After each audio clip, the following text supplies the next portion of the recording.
Mr. Kim, this coffee is lukewarm. I specifically requested it at 85 degrees Celsius. Ethan Kim resisted the urge to check if his boss, CEO Damien Ashford, was joking. He wasn't. He never joked. Damien Ashford didn't do humor, warmth, or basic human kindness before 10 a.m. or after 10 a.m. or ever really. I'll get you a fresh cup immediately, sir, Ethan said with his most professional smile, the one that hid his internal screaming. See that you do. Damien didn't even look up from his tablet, his ice blue eyes scanning some report with the intensity of a man reading battle plans. His perfectly tailored black suit, his sharp cheekbones, his aura of, I could fire you with one eyebrow raise. Everything about Damien Ashford screamed, intimidating Alpha CEO. Ethan retreated to the break room, dumped the offending coffee, and whispered, 85 degrees. Who even knows what that feels like? Does he carry a thermometer? Talking to yourself again? Sarah from accounting walked in, grinning. Let me guess. Ice King rejected another coffee. He has a temperature requirement. Of course he does. Man's probably never smiled in his life. Sarah grabbed her lunch. Hey, are you still going to that book signing tonight? The Moonlight_Scribe one. Ethan's heart jumped. Oh, yeah. Probably. If I can. If Mr. Robot lets you leave on time, you mean. Sarah rolled her eyes. I don't know how you deal with him. I'd have quit months ago. If only you knew, Ethan thought, preparing a fresh coffee at precisely 85 degrees, that your sympathy is for the wrong person. Because Ethan had a secret. A big one. By day, he was Ethan Kim, long-suffering assistant to the city's most terrifying CEO. But by night, he was Moonlight_Scribe, best-selling author of The Alpha's Secret Heart, a romance novel that had sold 3 million copies and was being adapted into a streaming series. The cruel irony? The book had started 3 years ago, during Ethan's first week on the job. Back then, he'd been hopelessly infatuated with his new boss. Those sharp blue eyes, that commanding presence, the way Damien moved through a room like he owned the world. Ethan had gone home that first Friday, heart fluttering with a crush, and started writing. He'd imagined a version of Damien who was kind beneath the stern exterior. A man who was cold to the world, but soft with his assistant. A romance that could never happen in real life. Then he'd actually gotten to know Damien Ashford, the real Damien, who was cold, demanding, and apparently incapable of basic warmth. The crush had died a quick, painful death somewhere around month 2, when Damien had criticized Ethan's inefficient method of organizing paperclips. But the book? The book had taken off. Readers loved Alexander Gray, the fantasy version of Damien who actually had a heart. And Ethan kept writing, partly for the income, partly because at least in fiction, he could have the romance his foolish first-week self had dreamed about. No one at work knew. No one could ever know. Especially not Damien, who would probably fire him for divided attention or unprofessional side hustles, or whatever cold, logical reason he could come up with. What Ethan definitely didn't know was that at this exact moment, Damien Ashford was in his office, having locked the door, reading the latest chapter on his tablet with an expression that could only be described as yearning. The bookstore was packed. Ethan sat at the signing table, wearing his signature mask, a simple black one that covered the upper half of his face, and greeting readers with the warm persona of Moonlight_Scribe that was so different from his office self. Thank you so much for coming, he said to a young woman clutching 3 copies. Who should I make this out to? Oh my God, I can't believe it's really you, she squealed. I've read The Alpha's Secret Heart 7 times. When Alexander finally confessed in chapter 42, I sobbed. Ethan grinned. That scene was special to write too. The lines stretched around the block. Ethan had been signing for 2 hours straight, his hand cramping, but his heart full. This was the part he loved, connecting with readers, hearing how his words had touched them. Next, please. A tall figure approached the table, and Ethan glanced up with his standard greeting ready, then froze. Because standing in front of him, looking absolutely nothing like his usual self, was Damien Ashford. Except not. This Damien wore glasses. He wore glasses, a soft gray hoodie, jeans, and sneakers. His usually perfectly styled black hair was slightly mussed, like he'd been running his hands through it. And his expression was excited, nervous, almost shy. In his hands, he clutched a well-worn copy of the Alpha's Secret Heart, bristling with sticky notes and bookmarks. "Hi," Damien said, and his voice was softer than Ethan had ever heard it. "I'm sorry, I'm nervous. I've been waiting in line for 3 hours, and I still don't know what to say." Ethan's brain short-circuited. This couldn't be happening.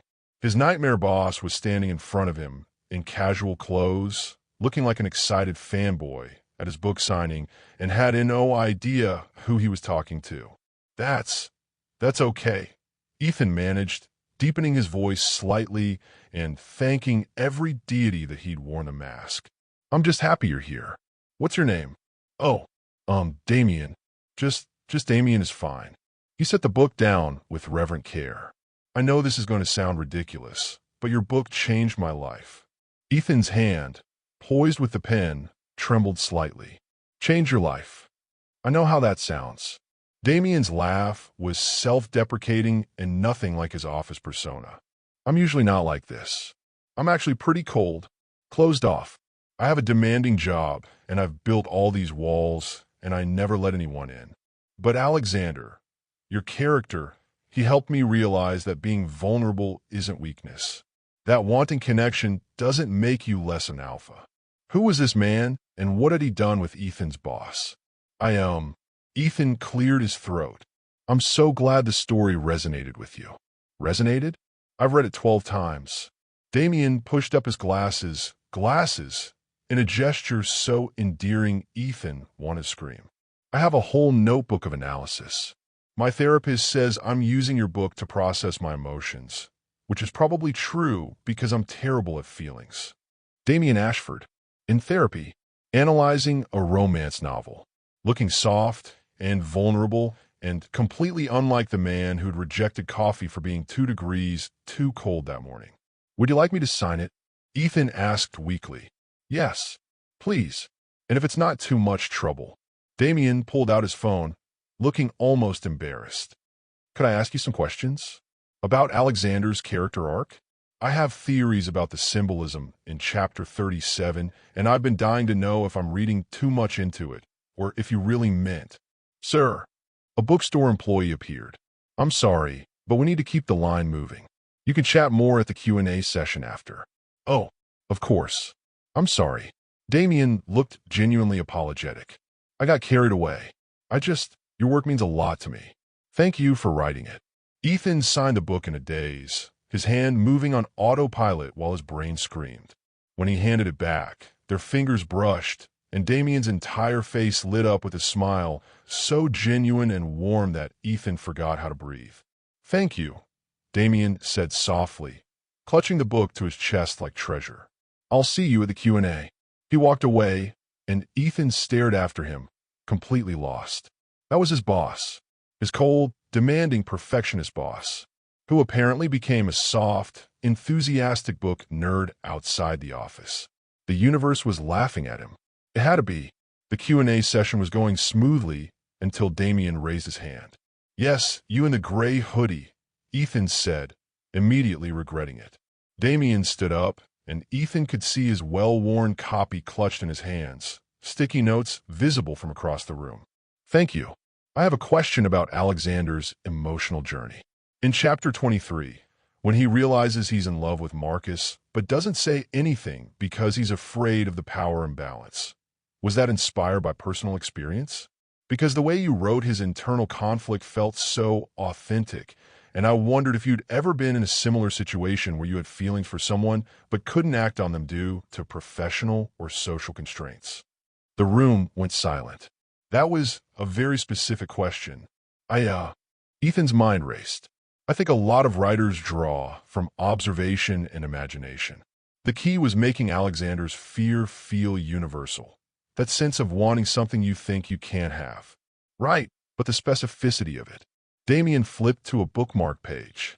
He describes watching Marcus from across the office, sorry, the conference room, and cataloging these tiny details. The way he takes his coffee, how he organizes files, the little smile when he thinks no one's watching. That level of detail suggests someone who's been observing another person very closely over a long period of time. Several people in the audience were nodding, engaged with the analysis. Ethan was sweating. That's just good character work? Ethan tried. Is it though? Another person chimed in. Because I noticed that too. Alexander's office has the same layout as the CN Tech building downtown. I work there and I recognize the description. Oh no. And Marcus's daily routine matches a typical executive assistant schedule, someone else added. Wait. A girl in the front row gasped. What if Moonlight_Scribe works at CN Tech? What if this is based on real people? The room erupted in speculation. Ethan wanted to dissolve into the floor. Okay. He laughed nervously. I think you're all reading too much into this. It's fiction. Pure imagination. Next question. But Damien was staring at him now, his analytical mind clearly working overtime. Those ice blue eyes, the same eyes Ethan saw every day at work, were narrowed thoughtfully behind his glasses. Your voice, Damien said slowly. It sounds familiar. I have a common voice. Ethan's pitch went up. Very generic. Next question, please. The next morning, Ethan arrived at work with his stomach in knots. He'd barely slept, paranoid that somehow Damien had figured it out. But when he walked in with coffee, exactly 85 degrees, he checked twice. Damien was his usual cold self, barely glancing up. You're 2 minutes late. Sorry, sir. Traffic. Ensure it doesn't happen again. Okay. Normal. Everything was fine. Damien clearly hadn't recognized him. Ethan had just started to relax when Damien said, casually, Do you read much, Mr. Kim? Ethan fumbled his tablet. Sometimes. Any particular genre? Why do you ask? Damien looked up, and there was something calculating in his expression. Curious. You seem like someone who might enjoy romance novels. The good ones. Well-written. Emotionally intelligent. Was this a trap? It felt like a trap.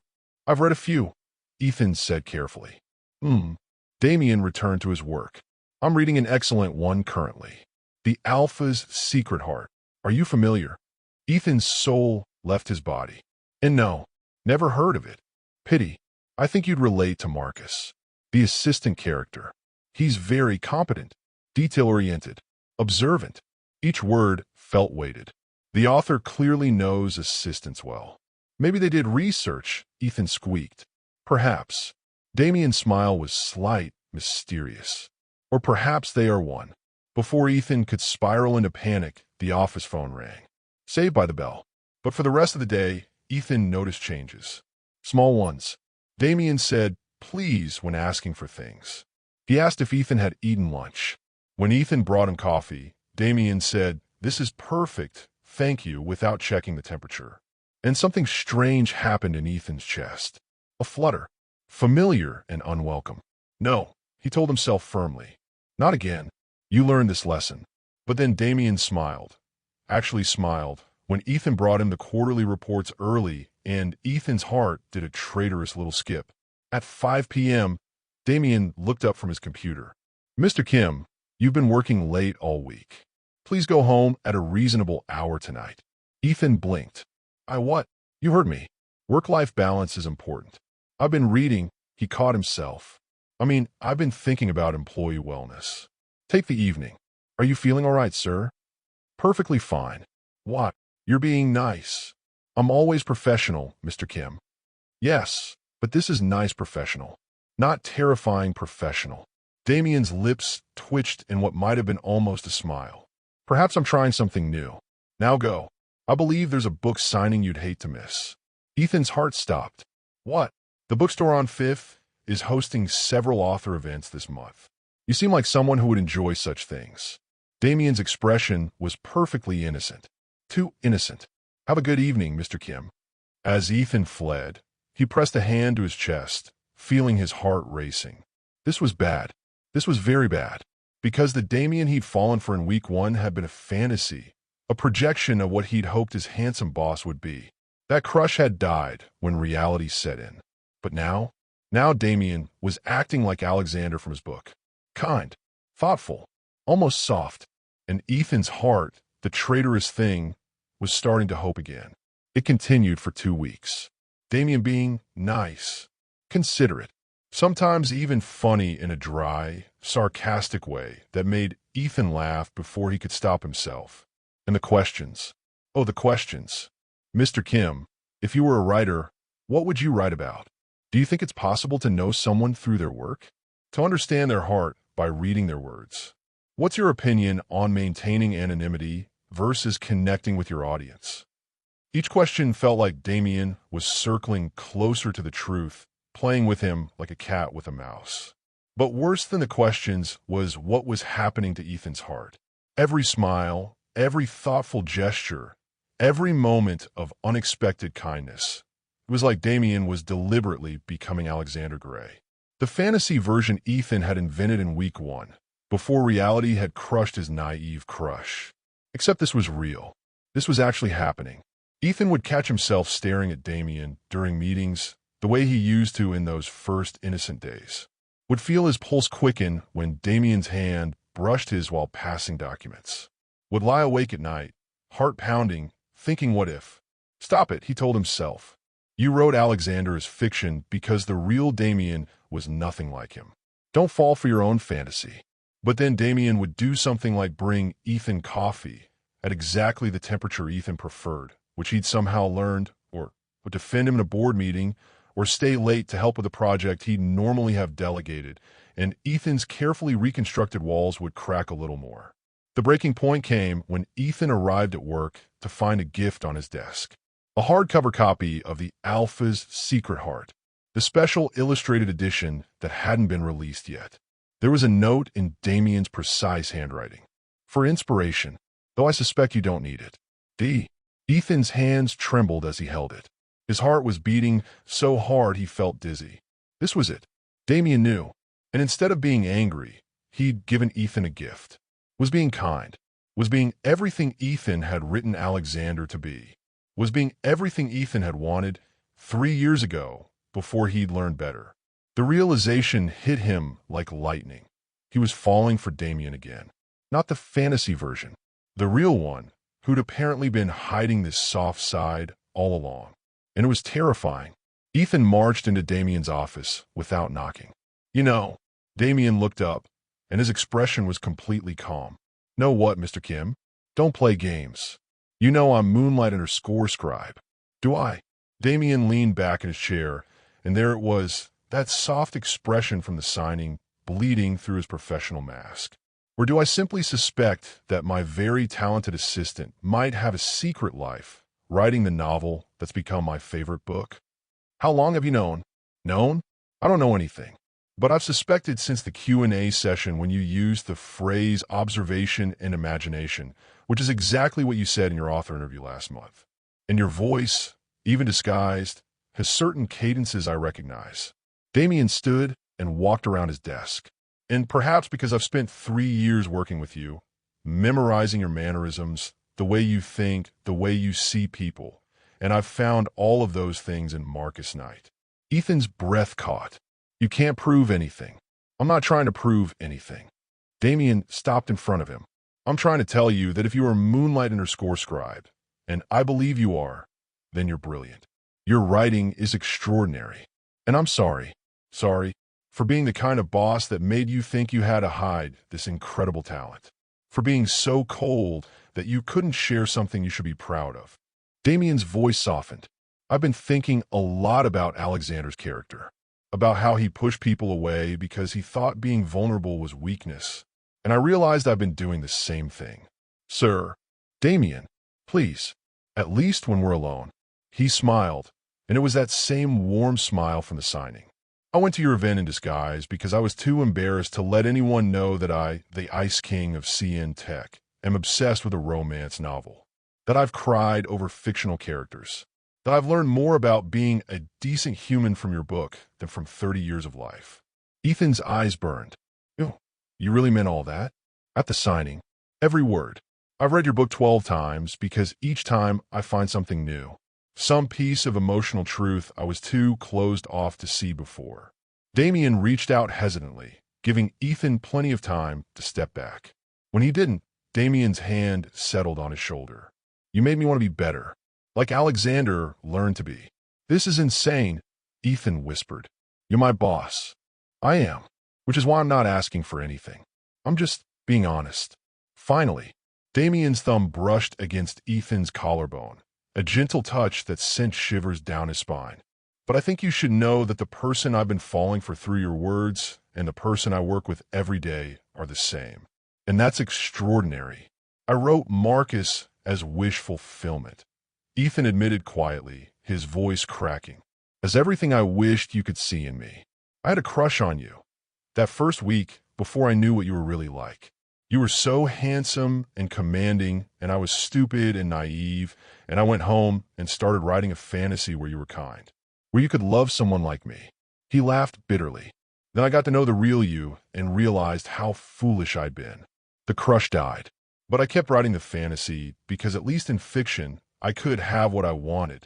Damien's expression shattered into something raw and pained. Ethan, but now you're being nice. You're being exactly like Alexander, and my stupid heart doesn't know the difference between fantasy and reality anymore. Ethan's eyes burned with unshed tears. I'm falling for you again, and I hate it because I don't know if this is real or if you're just... Damien pulled him in his embrace. Soft and desperate and achingly gentle. Ethan made a broken sound and gasped. 3 years of longing and confusion and hope pouring into it. When they broke apart, Damien pressed their foreheads together. I was terrified, Damien whispered. That first year. You were brilliant and kind, and you smiled at me like I was human, not just a boss.